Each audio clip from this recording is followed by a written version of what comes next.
There we go. And I am live and I can't see that I am making noise on OBS. Great. Okay, that's working. Hello, everybody. My name is Paladin, and I am going to be teaching you guys a lot of information in a short period of time. And so a lot of this information is very, it can be very dense, but I will make sure to go through it as slow as I need to, or so that way we get all the core concepts. But I have given you guys more than probably what you asked for or what has been advertised. So here I have put everything that I have found or made for ProGM marketing, including like different types of ways to like look for avatars, or ways to do things in multiple various types of ways, so that way you have something that works for you in some regard. Now, as far as who I am and why I do this and what it is that I do for a living, now I've been a pro GM for, I've been a GM for 13 years now, and I've been doing a pro for about 3. A lot of what I do nowadays actually isn't really on the pro GM side anymore. I make a lot of stuff with like West Marches, and so I'm currently developing software for West Marches so that way they have their own platform, and that way a lot more people have access to the style. And I also publish books, and I run my own West March, and I stream as well. And so you probably haven't seen me as much over here on the archive side. The archives is where we started, and we moved the player group to a different server called Australia. And so that's why it's been a little bit quiet on this side. But I will be coming back in full swing after I'm done with the beta phase of our software, which is going to be end of August, right after we do our world record marathon, which we can talk about that in the end. Now, kind of what my experience with all of this is. Now, before all of this, before all of pro GMing, I used to work in the field of neuroscience, and I had left that in order to pursue more of a happier lifestyle, doing what I like, which was D&D. So I don't have any context for, like, I didn't go to business school. I'm not some guru that's going to promise more than what they know. But instead, what I have gone through is that for the last 3.5 years, I've basically built up the archives to a much higher community than where it was right now, having started with the world record marathon back in 2022. And that world record, having played for 19 days straight with 74 other people, was probably the best and the worst thing that ever happened to me. And the reason I say that is because I was so lucky, it gave me a lot of false confirmation on skills that I didn't know that I didn't have yet, or shouldn't have had yet. And so in that time since then, I think ended up losing about $23,000 in my savings, as I kind of saw my savings slowly dropping off in those first 2 years. And a lot of the troubles that I had was the trial and effort of basically trying to do things myself, trying to find mentors, and not really having any luck. And so it got to the point where I was basically almost completely out on my luck with almost nothing left. And I had spent about 11 months trying to learn everything that I can. I would read books, I would get videos, and I would just try to process everything as much as I could and then practice. And eventually just kind of clicked how all of this stuff works, and how it is that people get from, hey, you know, finding someone and talking with them and doing the whole sales process and all of those skills. Even just one of those skills, like between advertising, marketing, and sales, is a lot to do on one's own. And so the reason I started teaching people here at the archives is because I actually saw that there was one person that was kind of going through the beginning stages of what I was going through then. Couldn't find anyone that had any semblance of being able to help them, and they started to make some of the mistakes that I was making. And so in the same way that I was looking for a guide during a time where I was kind of like where it was very brutal, and I was kind of drowning out from not knowing whether what I was doing was right or not, I decided to instead be that guide for other people. So that way people don't have to go through this same thing that I did, because it's a very tough place to be whenever you don't have the answers that you want, and you don't have anybody that could be there for you to kind of help guide you and tell you, like, hey, you know, if you try maybe doing it this way instead. And so that's why I started teaching over here on the archives. And so even though it's a smaller community now, I feel like the people that have been here, especially in the recent last half year, has been very has been very nice. I mean, I met a lot of really nice people here, and I want to be able to still continue to give what I know to you all, and that way you can take, you know, what the little fragments of knowledge that I've gathered over the years, and you can use it to your means of making your craft better and being able to reach the people that you need to reach. And so that's what I do. I do this because I want to be the guide that I desperately needed when I was drowning on my own with my own mistakes. And so that way I can show you guys the map forward, and you can kind of skip around all that, because you don't. It's a sucky place to be when you don't have the answers and you're trying to get forward, and you need to get forward. So that's my introduction, and we'll go ahead and start from the beginning. Now, as far as what we're going to cover today here, now most of this book we're not going to be covering because it's a lot of frameworks, a lot of filling things out that are going to be very individualistic to y'all. But what we will be covering is going to be like business mindset, like what is a good one, what are the different mindsets that we kind of see in our especially with pro GMs. And we're also going to be going over the different types of ways that that we can define value for what you do, and how to kind of frame that towards the right people. So finding your audience, and how do you find your audience, and then how do you talk to them so that way they can join your game, but not make it seem like it's like a scummy kind of way where you're like forcing it on top of someone. There are ways to advertise and market yourself without making it seem like you're overbearing or like you're constantly throwing something at someone's face. And so that's what this is going to be all about. It's about being authentic. It's about being relatable, and knowing how to essentially how to talk to someone and how to get them from point A to point B. So with that said, let's go ahead and start from the beginning. So now with the mindset. Now every single one of these chapters has an exercise at the beginning. And so exercise 1 says identifying your current mindset. And I would definitely take some time now to kind of fill that out. I would make a copy of it. If you don't know how to make a copy, go up to the file on the top left, make a copy, whoop, and just take a couple of minutes now to fill this portion.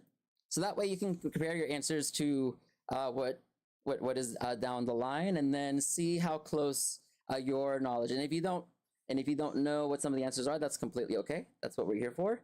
But this is a good test to kind of see how close you might have been if you were already studying and maybe something wasn't working. You kind of can see where your trajectory was a little off, because whenever you get to other problems down the line, you can kind of remember like, okay, well, I remember this one time that I was trying to learn this, I was this far off from the answer. So it's kind of a good way to gauge your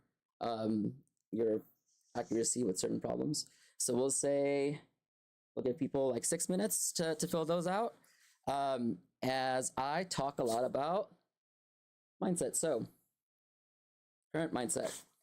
A lot of this is going to be a mindset of what I've seen from people coming either here to the archives, like they're looking for help with a particular problem. And I think the one thing that I've seen a lot is people wanting to know how to do marketing, like how to get more leads, essentially, which a lead is just someone that you can talk to, whether it's someone on your phone or someone on your email list or someone on the street. And what they're looking for is to get a lot more customers in order to run more games for people. And that sometimes the copy on SPG isn't always the friendliest towards certain playstyles or certain types of systems. So then the question comes up like, okay, well, if SPG isn't going to be as helpful as I was hoping it would be, what else can I do in order to maximize my chances that someone will join my game? And that's where a lot of this we'll be talking about. Like, how do you find those people, and how do you know where exactly they are, and then making sure to not spend a lot of time finding those people, so that way it is optimal. And so we'll go over some of that here. Let's see how much time we have. Okay, we'll give people a couple of more minutes to fill in this part. And if you guys have finished writing your portion, you can say so in the chat, and then I can move forward early if enough of us I've already filled that first part out. So when I asked this, oh, okay. Let's see. Okay. Now, has anyone gotten through writing their responses to these? Not yet? Okay. As far as the questions, I mean, I can read the questions now. What is the purpose of a business? Why do businesses exist? What is the business of a professional game master? How do you see yourself in relation to the business of running games? Are you the business or the games the business? And what are the goals of your business currently and why? Do you desire more money through professional GMing? And if the answer is yes, list why. And who exactly do you think benefits most from the games and services that you run? And what is value exactly? And so all of this is going to help in understanding the basics of knowing how and who and why to talk with certain people. And it's going to start with that very first one, with what is the purpose of business. Now,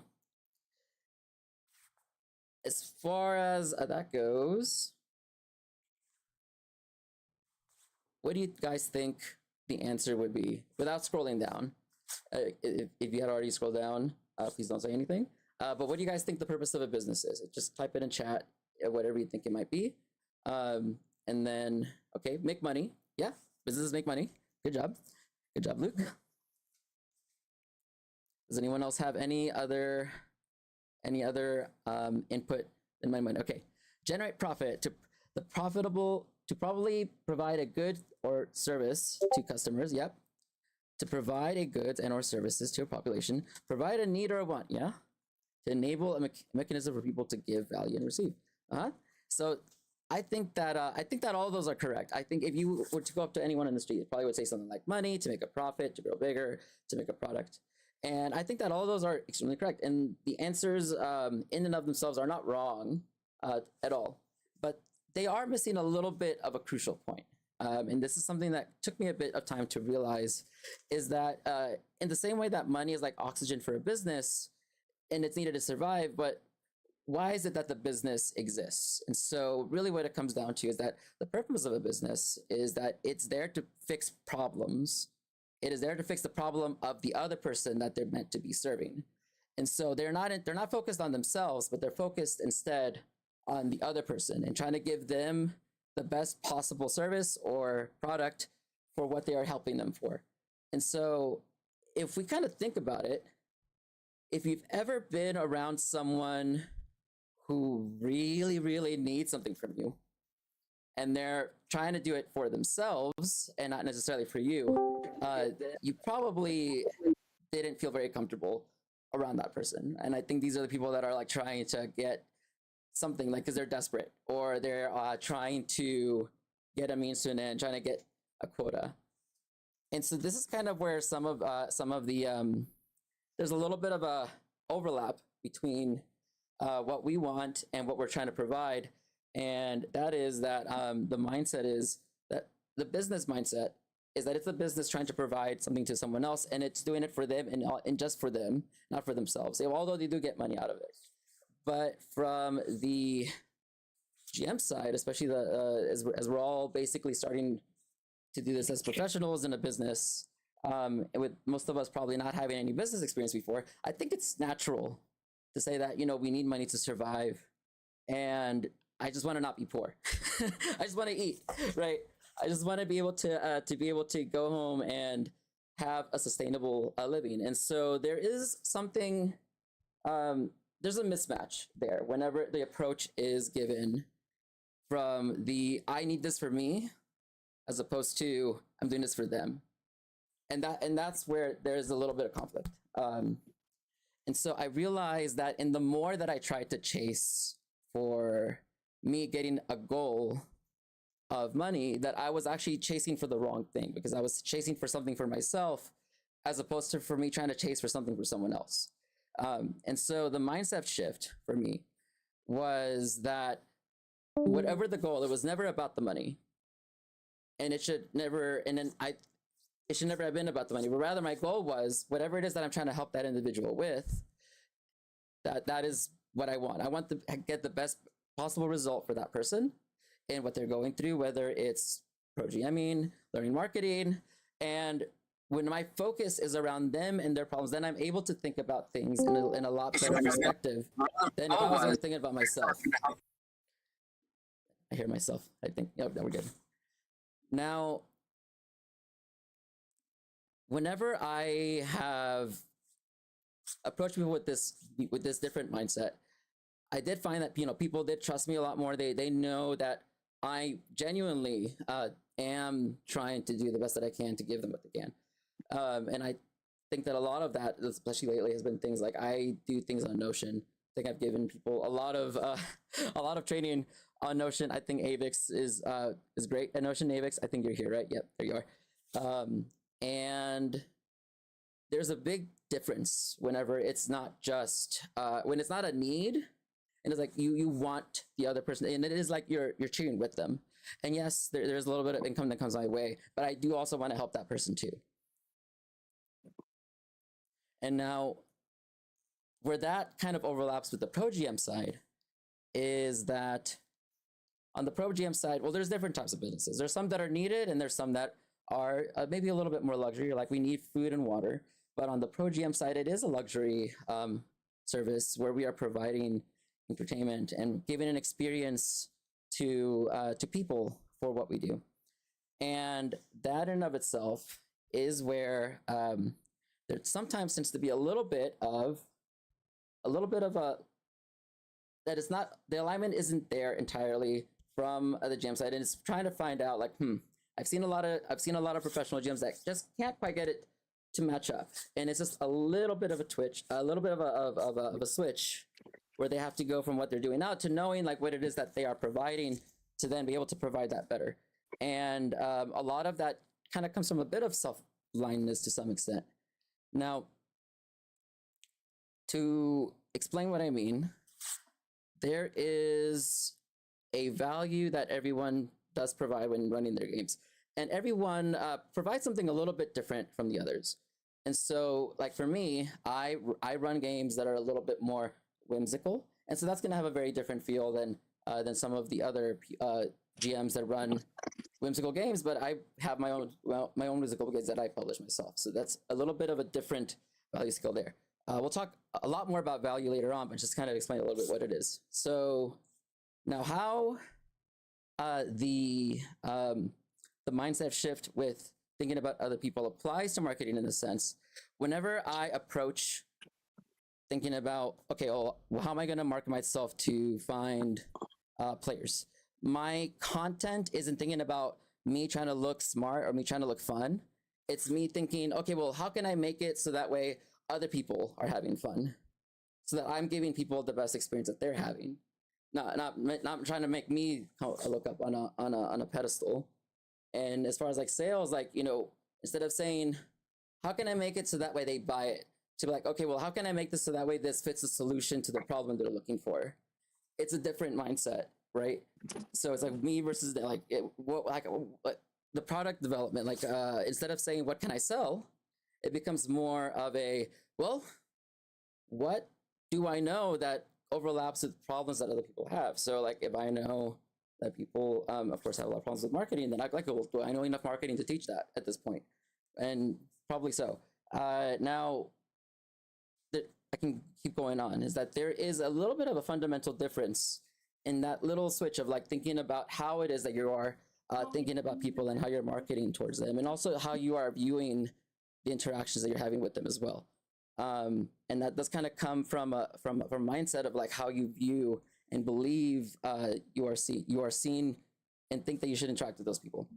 And so what that all kind of comes down to is a little bit of a thing called a scarcity mindset. Now, a scarcity mindset is essentially one where we're lacking something and we're needing something ourselves, and we're trying to get that. But unfortunately, it does come in a bit of conflict with the business aspect, where the business aspect is meant to be giving something, but now I'm entering it with feelings and a subconscious mine to need something for myself too. And it sometimes conflicts a little bit too hard. Now, before we dive deeper into value creation and all those other things going down the line, we're going to talk a lot about what exactly scarcity mindset is, how it's, like where does it start? How do you get out of it? How do you know if you have a scarcity mindset? All of those things, I put all of here for you. Now, and so a scarcity mindset is basically the belief that there's not enough to go around. There's not enough money. You don't have enough for yourself. There's not enough customers. There's not enough opportunities. You're not succeeding enough.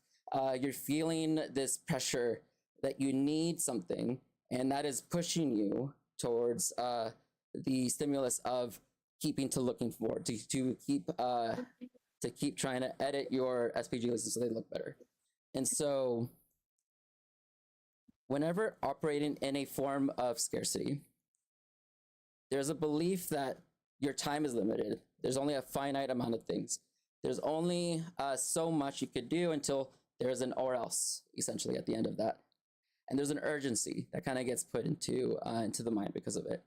And there is a need to get that, or to get that, whatever it might be, as soon as possible. And so it creates a little bit of an issue where there is this underlying feeling or underlying want that could be stemmed from a little bit of anxiety and fear that could add a little bit too much of into the marketing and advertising itself. And I think that I've seen at this point enough GMs where they're coming to asking to me like, hey, like I really just want to make this work, because if I don't, then I'm gonna have to go get an actual job, or I'm gonna have to go and actually basically not try this anymore. And that feeling is one that it's really hard to put down, because if anyone has ever lived on the streets, or like ever had a day where you didn't eat, where you had to choose whether you're gonna eat or not, I know that I did whenever I was kind of going through that, like in 2023. It's a shitty feeling, and I don't want anyone to have to go through that, but it is one that is a real feeling. Like if I don't learn this skill, I'm not gonna go anywhere. This isn't gonna work. And so it is fixable, but it kind of comes down to believing that you can get past those barriers as long as you're given the tools and a little bit of knowledge to get past that. And it's just that part of having the right tools and having the right knowledge of it to know, like, okay, well, now that I know a little bit more what I'm doing, I see that, I could probably relax a little bit and then go forward. And I found that in and of itself really helps a lot, is just being able to have some sort of reassurance that this is going to work with some evidence, however small, that you can probably make a difference for yourself and not necessarily depend on someone else to do it for you. And so that is what all of this is about. Now, scarcity versus abundance, basically the two different mindsets. There are, well, I don't want to say infinite, but there are many, many, many, many, many people in the TTRPG space. Many more than, actually, I'm not sure how many people SPG sees on a monthly, but I'm sure that it doesn't reach like about maybe like 70-80% of all TTRPG people. There's so many people out there that even SPG doesn't have a touch on, that you yourself can get some sort of communication with those people. Now, that means that you have a lot of opportunities. You just got to know how to find those opportunities, and how do you know those are the right opportunities to begin with.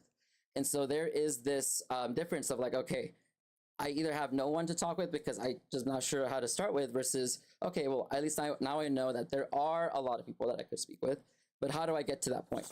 And so this is kind of how you start sort of undoing that mindset of the scarcity, is you combat each different opposition directly, and in a way that is enough to convince you, like, okay, I see, like, this is like, if I have trouble with, okay, well, I just can't find anyone in this or that time zone, well, then what can I do in order to find someone in that time zone? And then trying to come up with a plan on that on your end. But there's a graphic here on the different types of mindsets. I mean, whenever working in scarcity, your goal should be to get to the right side, which is the business mindset. Negative mindset is a little bit better than scarcity, and positive, of course, is better than negative. But whenever we're talking about the business mindset, we're talking about thinking about the person that you're trying to basically run games for, or maybe publish books for, or whatever it is that you might be doing. Now, the origins of scarcity. Now, there are a lot of ways that this kind of starts, and for me, and how I kind of started to think in this way, is that well, my parents, we weren't ever the most well, we weren't the richest, but we weren't that bad either. But I lived in a basement with rats whenever we were in Chicago, and everything that I got because I studied and I got it myself. And so my parents, they both dropped out when they were in 3rd grade from Mexico. So I didn't exactly have a good parent group to go and learn a lot of the stuff I had to do it myself. So that is what kind of gave me my bit of scarcity, is that I know what it's like to live in the lower economic statuses, and I didn't want to experience that again.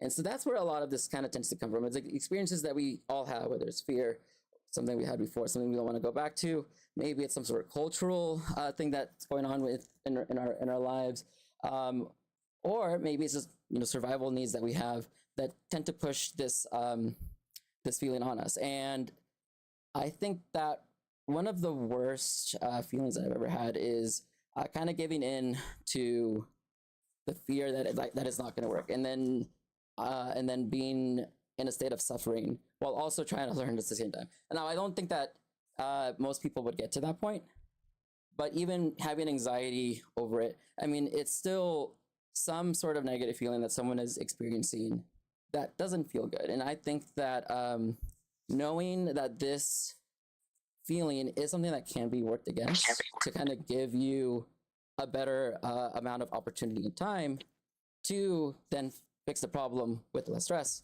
I think that is just a win overall. And that if you are at a point where like you feel like you want to give up, that you want to throw in the towel, that at the very least here at the archives, I will help you guys. And there's also a lot of other people here that are way better than I am about a lot of this stuff.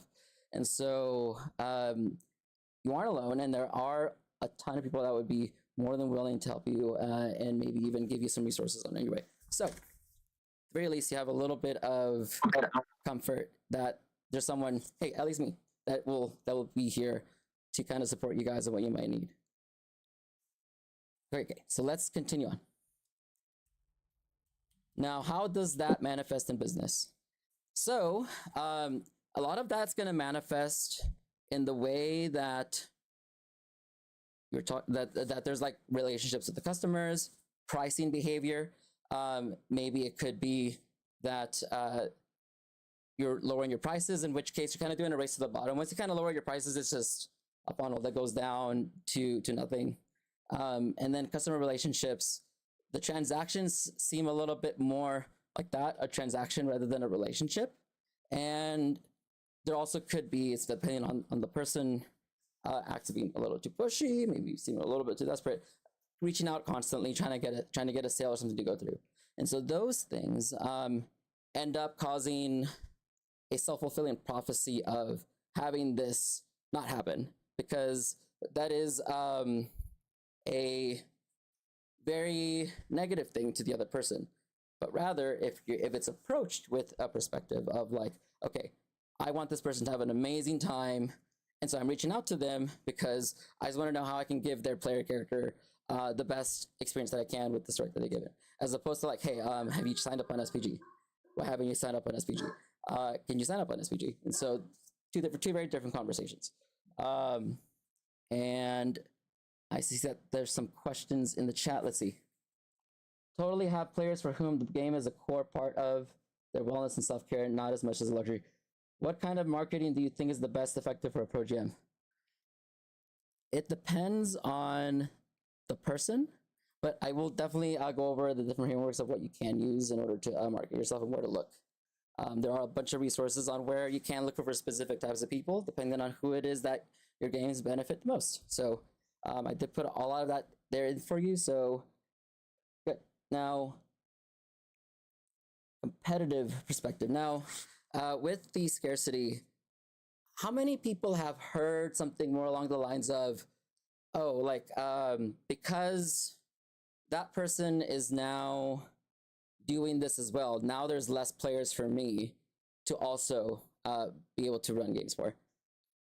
Basically, what it is, it's a little bit of a jealous perspective that kind of tends to go around, where if someone starts publishing books, now I'm gonna be having a bit of a reaction to it, where now I'm gonna feel like I don't even want to do it because now they're doing it, and it's a bit of like they feel like there's just like not very many resources out there, and now someone else is taking the few resources that there might potentially be left.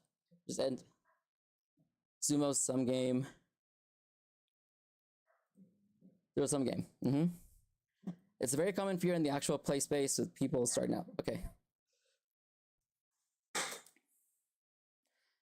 Now, you know, I see the people are typing, so I'll give a moment to see what you guys say.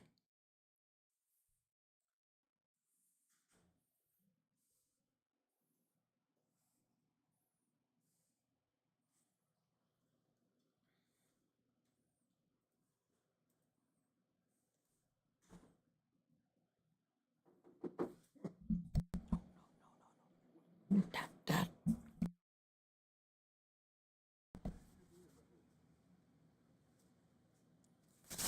Definitely understand that feeling with the amount of content in the field and dreams out there. There's a feeling of whether I can make a dent in BC. Okay, yeah, that's completely understandable. And also, sounds good, Cheyenne. This is being streamed, so it's already there on YouTube. So if you come back and want to watch the rest of it, it's already right there. All right, so then, yes, absolutely. Hope you have a great one. Now, the good thing is that there are so many people, like there are so many people out in that space that SPG isn't the only source, and there are a lot of things that you can do. And so, which we'll go over, like where exactly you find those people later. The more pro GMs, the better. Maybe it will combat less stigmatized. Yes, that is very true. There's a lot of stigma out there. Now, hidden costs. So people that are kind of in a more of a scarcity mindset, you'll see that they have a very high amount of cost of looking, searching before even getting one person to kind of go across to the side and then actually join in a game. Maybe even for them to not even to join the game anyways. Can marketing overcome the paid GM hate? Yes, absolutely it can. I believe that that there is a space for it. As you all know, that people do get paid for this. And so are there possibly people out there that are not on SPG that or maybe don't even know that it exists yet that could possibly play with you? Yes. Absolutely. There's people out there that don't even know what a D20 is yet that could possibly join later. And so I don't think that it's a shrinking field. I think it's one that's growing, but it's knowing how you can position yourself in just the right angle so that when they see you, they're like, oh, I want to play with you. And it's like an immediate yes, and not like a form of discovery that kind of like you're tiptoeing around each other. But more on that in a bit. Now, the reason why scarcity mindset destroys businesses is kind of like I was saying before, it tends to push people away very, very quickly. Especially if it's like an I need this or I'm screwed feeling or like situation. And it's that emotional, oftentimes nonverbal communication, or maybe even like the verbal, that tends to push people away. And also the way that people are approached can also be a very big turn off from the beginning of like, oh no, I definitely don't want to join. Depending on the approach, and that's more sales, knowing how to approach people and offer what it is that you are trying to give them in a way that is genuinely something that they're looking for, and that you're giving them the best product that you can give them. Now, can marketing? Okay, no, that was another question. Let's see. Now, the thing about scarcity is that there's a lot of focus that on the taking, on the being received, on the receiving of something, and not so much on the giving. And so even though, yes, like a session can be provided, Would that session maybe be better if there was a little bit more focus on the session itself and trying to make that session best experience possible? Whereas instead we're worrying about the not that we're still having to look for stuff, and we're using all of this extra energy that could then be used towards instead making just a better game in general. Instead of worrying about like, okay, well, if this doesn't happen, then this that and instead of doing that, we instead take time to think about how we can maybe make the game a little bit better for that player, or maybe trying to improve some aspect of our games so that way it is an overall better value for that individual overall or group of people. I seem to recall that the rate is 110, and generally not with the same GM. And then Norolf, you said, aside, there's some decent data on this forum SPG. Free players almost never transition to playing players. That is actually true. The archives here, I started off as a streamer and mostly running for like free games. Never really got anyone to join the paid side. I think that like first paid customer was actually from SPG and not any of the 600 people that were here before. And so that is a pretty large number to go through and have all of them be no's. I wish I had the seminar before I filled all my tables last month. Oh, legend. Yeah. Well, hopefully that this will help going forward to some degree. And then the next time it'll be even easier to find people. So there you go.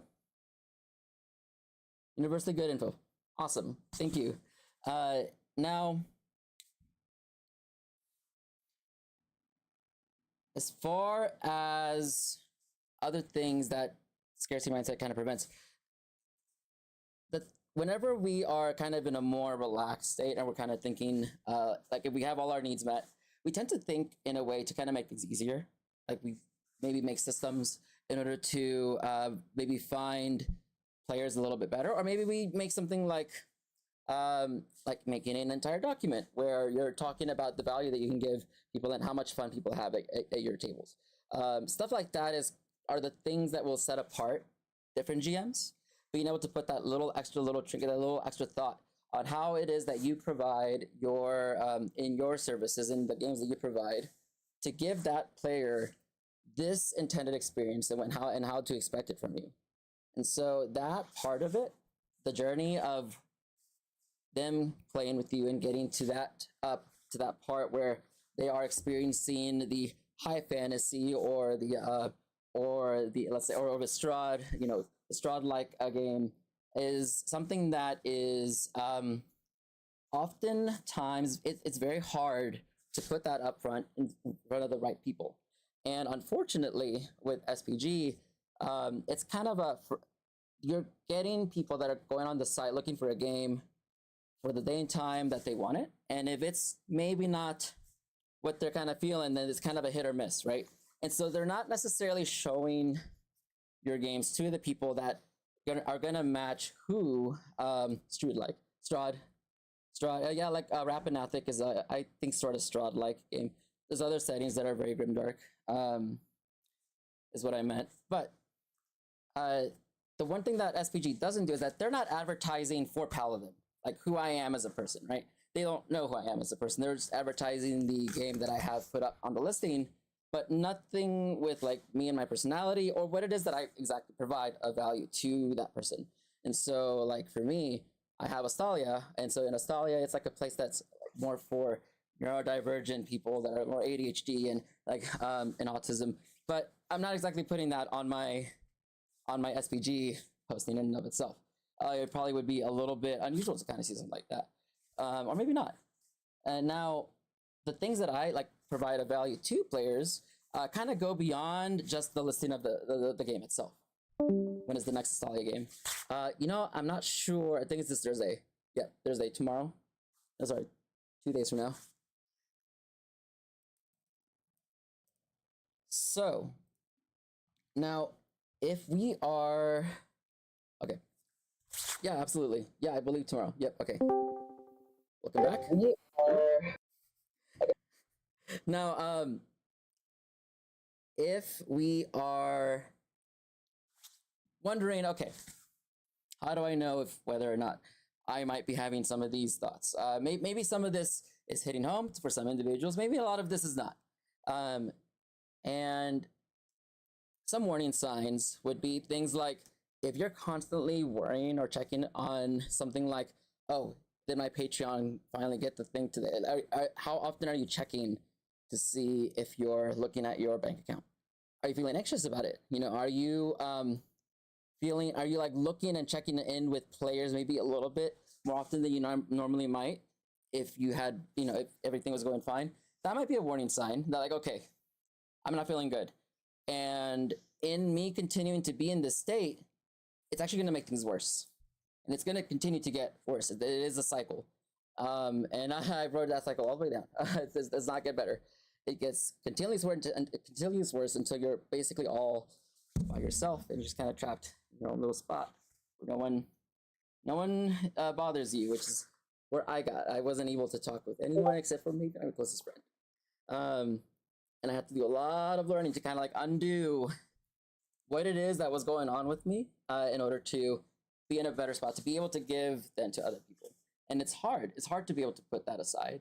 But it's easier done whenever you have, whenever you see it at the beginning rather than waiting until it's too late, where it's a lot harder. And so once you start seeing some of those warning signs of like checking stuff, if you're feeling jealous, if you're reluctant to share stuff about yourself or your game because you're unsure how other people are going to see it, if you're taking on players who maybe aren't a good fit just because you need the money, you know, that those are things that are all in the same space of this. If you're focusing on conversations on what you need rather than what you can provide, if you're making decisions based on fear rather than strategy, all of that kind of plays into all of this, and it will continue to work against you until you stop. And it does have to stop at some point, because you can't just sort of have this mindset. You have to like be genuine and being able to give willingly and freely without condition, because that's what the whole purpose of the business is that they're providing something, not providing something asterisk if, although the money, you know, they do get paid for what they do. But it's not like I will only run a game if so-and-so person does not actually decide to publish their game, because that's a game that I decided to publish myself. Or, you know, something like that. Maybe not as relative in our space, but the point is that there has to be a complete focus on who it is that you're trying to provide something to. And if you're starting out in this, you're not really sure who that is, there is a spot down where we will talk about how you can find that person and how you know who that person is. Now, if you feel any sort of things like tightness in your chest, your stomach, you feel like you're not eating very much, you feel drained all the time, you have difficulty sleeping, you avoid networking because you want to make sure you're not getting distracted, and you start feeling behind, all those things add up. And every single time that you are giving credit to that feeling, it just adds up and adds up and adds up. So if this is happening, first, try to take a step. I know it could be a little hard, but take a step back first to try to give yourself a little space from whatever that feeling might be, because it's harder to try to compose oneself whenever in the same environment than if you just change the scene a little bit, even if it's just like going outside. Now, the scarcity cycle is one that will continue to put pressure, continue to take energy, continue to put you in worse positions as less people talk to you, maybe even more pressure, and it just kind of keeps going and keeps going and keeps going until something happens. Either you break from it or not. And so breaking free is sometimes one of the hardest things, because you have to kind of go to war with your mind to some extent. You have to think from like, okay, there's not enough players in the TTRPG space. So like, okay, you know what? Maybe there are some players. Maybe I could find one player, one person that I can get to come and play with me, right? I think I could find one, at least one. Having that little hope instead of the despair mindset, or instead of thinking, I need this sale to like, is this something that that they need? Trying to change the internal dialogue to be less, you're seeing more the other person.